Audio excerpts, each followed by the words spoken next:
तो प्यारे बच्चों, एक और इंटरेस्टिंग टॉपिक आपके सामने हम लेके आए हैं जिसका नाम है ऑक्सीजन हीमोग्लोबिन डिसोसिएशन कर्व। ये टॉपिक है बेटा breathing and exchange of gases chapter 11th। तो आजकल आपने बहुत सुना होगा ऑक्सीमीटर के बारे में। हर कोई ऑक्सीमीटर की बात करता है। तो ऑक्सीमीटर, व्हाट इज ऑक्सीमीटर? पहले तो हम बात करते हैं ऑक्सीमीटर का काम क्या है। जो ये ऑक्सीमीटर होता है तो it is used to measure the total amount of oxygen in the body. हमारी बॉडी में ब्लड के अंदर कितनी ऑक्सीजन की कंसंट्रेशन है टोटल, तो उसको मापता है, ये मेजरमेंट करता है ऑक्सीमीटर।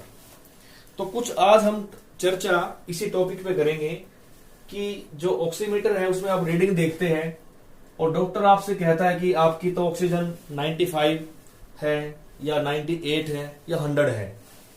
तो वो जो टोटल ऑक्सीजन काउंट करते हैं doctor with the help of oximeter, तो वो जो मेजरमेंट है वो किस हिसाब से वो काउंट करते हैं, तो उसके ही बिहाव पे मैंने आज एक कर्व बनाई है जिसका नाम है ऑक्सीजन हीमोग्लोबिन डिसोसिएशन कर्व। तो उसकी डेफिनेशन क्या बनेगी? Relationship between partial pressure of oxygen and percentage of saturation of hemoglobin with oxygen is graphically illustrated by a curve that is called oxygen hemoglobin dissociation curve।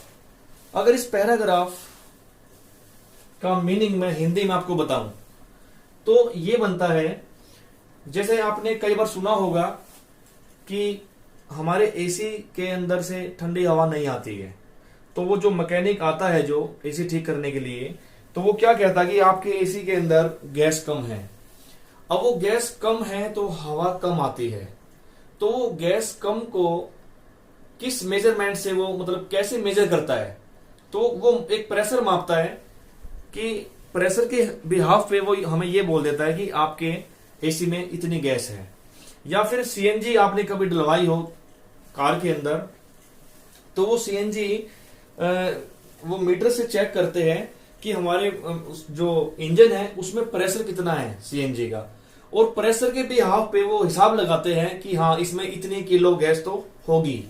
बिल्कुल same pattern पे हम लोग oximeter की help से और इस curve की help से ये बता पाते हैं कि कितने प्रेशर पे कितना हमारा हीमोग्लोबिन सैचुरेट होगा ऑक्सीजन से।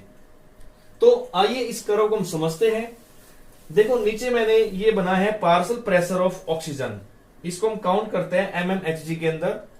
अगर यहां पर प्रेशर हमारे ब्लड के अंदर, मैं आपको इससे पहले एक टॉपिक और करवाया था मैंने आपको, एक्सचेंज ऑफ गैसेस, तो उसमें आपको मैंने बताया था कि एनवायरमेंट में कुछ और प्रेशर है ऑक्सीजन का। जब ऑक्सीजन हमारे नेजल चैम्बर से अंदर एंटर करती है लंग्स के उसमें लंग्स के अंदर थ्रू द रेस्पिरेटरी ट्रैक्ट, तो उसका प्रेशर और कम हो जाता है और एट लास्ट लंग्स तक पहुंचते पहुंचते उसका प्रेशर बहुत कम हो जाता है। तो लंग एल्वोलाई के अंदर हमारी जो O2 का प्रेशर है वो 95 mmHg होता है। लंग एल्वोलाई में जो प्रेशर है वो होता है 95 mmHg। तो क्या इतने प्रेशर पे हमारा हीमोग्लोबिन 100% सैचुरेट हो जाएगा? बिल्कुल हो जाएगा। देखिए ये मैंने यहां पर बनाया है 90 और 100 पार्शियल प्रेशर दिखाया है। अगर मैं यहां लिख दूं 95, तो आप देख सकते हो बेटे कि 95 ये कर्व जो है ना, ये इंटरसेप्ट करेगी इसको कहां पर, बिल्कुल ये जाएगा 100% पे। ये देखिए आप इस पॉइंट को आप नोट कीजिए, और ये 100% पे कहां गया है? ये इधर गया है ये। तो ये लिखा है मैंने percentage of saturation of haemoglobin. इसका मतलब क्या हुआ कि हमारा 100% जो हीमोग्लोबिन है ना वो सैचुरेट हो गया है, मतलब उससे वो जुड़ गया है। हमारा हीमोग्लोबिन 100% पूरा का पूरा ऑक्सीजन से बाइंड अप हो गया है, मिल गया है, उससे सैचुरेट हो गया है। इसका मीनिंग ये हुआ कि हमारे ब्लड के अंदर 100% ऑक्सीजन प्रेजेंट है, लेकिन प्रेशर कितना है? 95 mmHg। अगर बेटा ये प्रेशर कम हो जाता है ना, अगर ये प्रेशर कम हो जाए ऑक्सीजन का, तो हमारा जो हीमोग्लोबिन है वो 100% सैचुरेट नहीं होगा। अभी मैं एक एग्जांपल और देता हूं आपको। जैसे मैंने कहा कि हमारा प्रेशर जो है वो 40 mmHg है। सपोज कीजिए अगर आप कभी पहाड़ों पे जाते हैं और वहां पर O2 का प्रेशर कम हो जाए, तो प्रेशर कम होने से हमारे ब्लड के अंदर जो टोटल ऑक्सीजन की कंसंट्रेशन है वो भी कम हो जाएगी। तो मैंने यहां पर एग्जांपल लिया है 40 mmHg का। 40 mmHg पे अगर हम देखते हैं, इसको कर्व को उठा के देखते हैं, तो देखिए कहां पर इंटरसेप्ट करेगी ये, तो ये करती है हमारे इसके अंदर एक स्टैंडर्ड कर्व है ये। तो उस टाइम पे हमारा जो 70% जो हीमोग्लोबिन होगा बेटे वो सैचुरेट होगा ऑक्सीजन से। इसका मतलब ये हुआ कि 30% हीमोग्लोबिन अभी भी खाली है। तो हमारे ब्लड के अंदर इसका मीनिंग ये हुआ कि सिर्फ 70% ऑक्सीजन ही प्रेजेंट है। चलिए एक और एग्जांपल लेके देखते हैं। अगर मैं ये कहूं कि पार्शियल प्रेशर जो है ऑक्सीजन का वो कितना है, 25 है, तो 25 mmHg पे देखते हैं लाइन कहां जाके इंटरसेप्ट करती है, कहां कट करती है, कहां जाके जुड़ती है, तो ये जाएगी लगभग 50%। मींस अगर हमारा जो पार्शियल प्रेशर है बेटा ऑक्सीजन का अगर 25 हो जाए, 25 mmHg हो जाए पार्शियल प्रेशर ऑफ ऑक्सीजन, तो इस टाइम पर 50% हीमोग्लोबिन सैचुरेटेड विद ऑक्सीजन, जो Hb होगा बेटा 50% ही जुड़ पाएगा ऑक्सीजन से, क्योंकि ऑक्सीजन की कमी हो जाएगी और 50% जो हीमोग्लोबिन होगा वो बिल्कुल ब्लैक रहेगा। तो उसका मीनिंग ये हुआ कि हमारे ब्लड के अंदर केवल 50% ही ऑक्सीजन प्रेजेंट है। Getting my point? तो मेरा मीनिंग आपको समझाने का ये है कि जो ऑक्सीमीटर है उसके अंदर अगर आपकी वैल्यू 98 आ रही है या 100 आ रही है ना, तो वो वैल्यू जो है वो उस कर्व पे डिपेंड है, क्योंकि उसके अंदर जो रीडिंग आती है वो किसके बेस पे आती है कि हमारी बॉडी में कितना पार्शियल प्रेशर है ऑक्सीजन का, और जितना पार्शियल प्रेशर होगा उसके ही हिसाब से हमारे हीमोग्लोबिन या हमारे ब्लड के अंदर ऑक्सीजन प्रेजेंट मिलेगी। तो वो 95 mmHg आपको नहीं दिखाएगा, बल्कि वो 100% आपको दिखाएगा, क्योंकि 100 कैसे हो गई, वो 95 प्रेशर है तो 100 अपने आप वो हो जाएगी।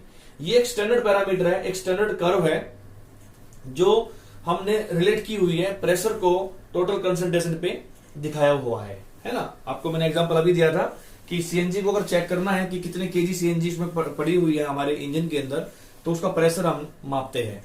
तो उसी प्रकार कितनी ऑक्सीजन हमारे खून में प्रेजेंट है, तो उसको मापने के लिए हम लोग प्रेशर को लेते हैं और प्रेशर के हिसाब से उसको मापते हैं। ओके, तो मैं फिर से एक बार रिपीट कर देता हूं कि 95 mmHg प्रेशर पे हमारे ब्लड के अंदर 100% क्या होगी, यहां पर ये होगी ऑक्सीजन प्रेजेंट होगी। अगर प्रेशर बेटा 40 है तो यहां पर हमारे ब्लड के अंदर 70% हीमोग्लोबिन सैचुरेटेड विद ऑक्सीजन और 70% यहां पर क्या मिलेगी आपको, ऑक्सीजन मिलेगी। ठीक है, अगर प्रेशर यहां पर 25 mmHg है तो 25 mmHg प्रेशर पे यहां पर 50% हीमोग्लोबिन सैचुरेट मिलेगा किससे, ऑक्सीजन से, और हमारे ब्लड के अंदर 50% ही क्या मिलेगी, ऑक्सीजन मिलेगी। तो इस प्रकार किसी भी प्रेशर पे हम लोग ये माप सकते हैं कि हमारी बॉडी में कितनी अमाउंट है ऑक्सीजन की। ठीक है ना। अगर आप 70 करते हैं तो आप देख लीजिए ये 70 कहां पर इंटरसेप्ट करेगा। ये अगर 70 प्रेशर है मान लीजिए तो ये लगभग 90 के आसपास जाएगा, ये है ना। अगर प्रेशर 70 हो जाए तो लगभग ये हमारे ब्लड के अंदर 90% ऑक्सीजन होगी। अब जैसे कई बार पेशेंट जो आए हुए हैं कोरोना के अंदर, तो उसके अंदर बताते हैं कि इसकी बॉडी में तो ऑक्सीजन 90 है। तो 90 जो ऑक्सीजन है वो किसके भी हाफ फैली हुई है, इसका मतलब उसका जो प्रेशर है ऑक्सीजन का वो कितना है, 70 mmHg उसकी बॉडी के अंदर। और 70 mmHg प्रेशर पे उसकी बॉडी के अंदर 90% ऑक्सीजन है। ओके, तो जो कि कम है। तो आई होप आपको ये समझ में आ गया होगा कि दोनों के बीच में क्या रिलेशन है, प्रेशर के बीच में और टोटल जो हीमोग्लोबिन हमारा सैचुरेशन होता है विद ऑक्सीजन। तो आइए अब इसके अंदर हम लोग दो बातें और करेंगे कि ये जो कर्व है राइट साइड में कब शिफ्ट होगी और लेफ्ट साइड में ये कब शिफ्ट हो सकती है, लेफ्ट और राइट। जैसे मान लीजिए ये कर्व ऐसे शिफ्ट हो जाती है बच्चों,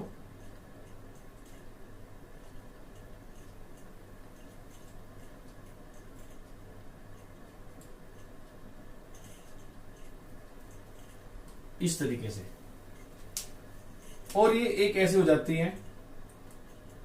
तो यहां पे दो कंडीशन है, ये shift to left side and shift to right side.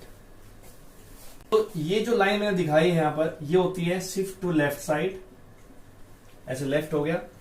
और जो ये रेड लाइन से मैंने दिखाया है इसको, ये shift to right side.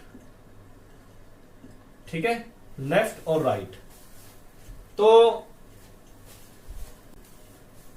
Left side में ये शिफ्ट हो गई। इसका मीनिंग ये हुआ कि 95 प्रेशर पे, उसी प्रेशर पे जो है इसको ज्यादा क्या मिलेगी, ऑक्सीजन मिलेगी बॉडी को। क्योंकि देखिए यहां पर ये 100% पे सैचुरेशन हो रखा है इधर ये, तो यहां पे आपको मींस हीमोग्लोबिन की जो बाइंडिंग कैपेसिटी है ना, वो और ज्यादा हो जाएगी लेफ्ट साइड में।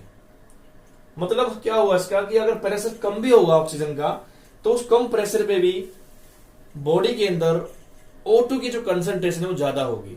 मींस हमारा जो हीमोग्लोबिन है वो फुल सेचुरेट होगा ऑक्सीजन से। और ऐसा छोटे बच्चों में होता है, उसको बोलते हैं फीटल हीमोग्लोबिन। क्योंकि जो फीटस होता है, फीटस का जो हीमोग्लोबिन है उसकी बाइंडिंग कैपेसिटी एडल्ट से कहीं ज्यादा होती है। क्योंकि छोटे बच्चों के जो लंग्स है वो ज्यादा डेवलप नहीं होते हैं फीटस के अंदर, तो उसके जो हीमोग्लोबिन की जो बाइंडिंग कैपेसिटी है टू बाइंड विद ऑक्सीजन वो बहुत ज्यादा होती है। अब ज्यादा मीनिंग क्या हुआ कि थोड़े से प्रेशर पे ही उसका सैचुरेशन पूरा हो गया। मींस प्रेशर कम है फिर भी उसके खून में O2 प्रॉपर है। अगर मैं ये कहूं कि 90 वाले प्रेशर पे उस बच्चे के अंदर बेटे 90 अगर प्रेशर रहेगा ना, तो 90 प्रेशर पे भी जो कर्व है, मान लीजिए देखो यहां पे ये लेफ्ट ये गई हुई है ये, तो 90 प्रेशर पे भी देखो कहां पर इंटरसेप्ट करेगी ये, बिल्कुल 100% से भी ऊपर जो है ऑक्सीजन उसकी बॉडी के अंदर रहेगी।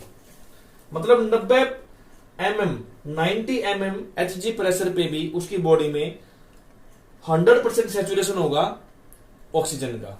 लेकिन अडल्ट के अंदर 95 हुआ। इसका मतलब क्या हुआ कि ये जो कर्व है ना, ये लेफ्ट साइड में शिफ्ट होती है कुछ केस के अंदर। वो केस कौन कौन से हैं? एक तो फीटल हीमोग्लोबिन छोटे बच्चों का, सेकेंड है बेटा low temperature, and third is high pH. तो ये तीन कंडीशन है जिस कंडीशन पे हमारी शिफ्ट ये लेफ्ट साइड शिफ्ट होती है। और कहीं ना कहीं ये अच्छा है ये, अगर हमारा हीमोग्लोबिन ऐसे ही हो जाए बच्चे की तरह कि हमारी बाइंडिंग कैपेसिटी ज्यादा हो जाए, तो क्या होगा, हमें थोड़ा सा प्रेशर चाहिएगा, थोड़ी सी ऑक्सीजन चाहिएगी प्रेशर के रूप में, और हमारा हीमोग्लोबिन उस थोड़ी सी ऑक्सीजन में काम चला लेगा। अब क्या हो रखा है, अब उल्टा हो रखा है, प्रेशर तो ज्यादा है लेकिन सैचुरेशन कम है। तो वो कौन सी कंडीशन है, वो कंडीशन होगी when this curve shift to right side, है ना। तो राइट में क्या देखो, ये कर्व जहां होनी चाहिए ब्लैक लाइन, तो उससे कहीं नीचे है ये। अब ये कर्व देखो, आप ध्यान से देखो, ये यहां पे कर्व दिखाई है मैंने ये, तो ये देखिए, तो सैचुरेशन बेटा यहां पे कितना होगा, देखिए 95 mm Hg पे ये यहां पे हो रहा है सैचुरेशन। तो देखो ये कहां जाएगा, ये लगभग ये 90 और 95 के बीच में हीमोग्लोबिन सैचुरेट होगा ऑक्सीजन से। मतलब प्रेशर पूरा है, हवा में पूरा है, हमारे ट्रैक में पूरा है प्रेशर mmHg के अंदर, लेकिन हमारे ब्लड के अंदर ऑक्सीजन कम हो गई है। क्यों हो गई है? क्योंकि वो जो कर्व थी वो यहाँ पे नॉर्मल यहाँ पे होनी चाहिए थी, और वो शिफ्ट हो गई है बेटा राइट साइड में। तो उसके लिए कौन कौन सी कंडीशन है? Decrease in partial pressure of oxygen, या तो प्रेशर कम हो जाए, है ना, जैसे कि पहाड़ों पे प्रेशर कम होता है, या हमारी बॉडी के अंदर CO2 की कंसेंट्रेशन बढ़ रही हो, उस टाइम पे ऐसा होता है। सेकंड पॉइंट है डिक्रीज इन पीएच, अगर पीएच कम हो जाए, अगर पीएच हमारा एसिडिक हो जाए, इसका मतलब क्या हुआ, हमारे ब्लड के अंदर CO2 अटैच कर रही है, मतलब CO2 जुड़ी हुई है H2O से, और कार्बोनिक एसिड बनने लग रहा है ना। या फिर हमारी बॉडी का टेम्परेचर बहुत ज्यादा राइज हो जाए, और बुखार के अंदर हमारी बॉडी का टेम्परेचर राइज होता है, तो उस टाइम पे जो कर्व होती है वो राइट साइड में शिफ्ट होती है। ओके, आई होप आपको ये अच्छे समझ में आ गया होगा। थैंक यू वेरी मच, धन्यवाद।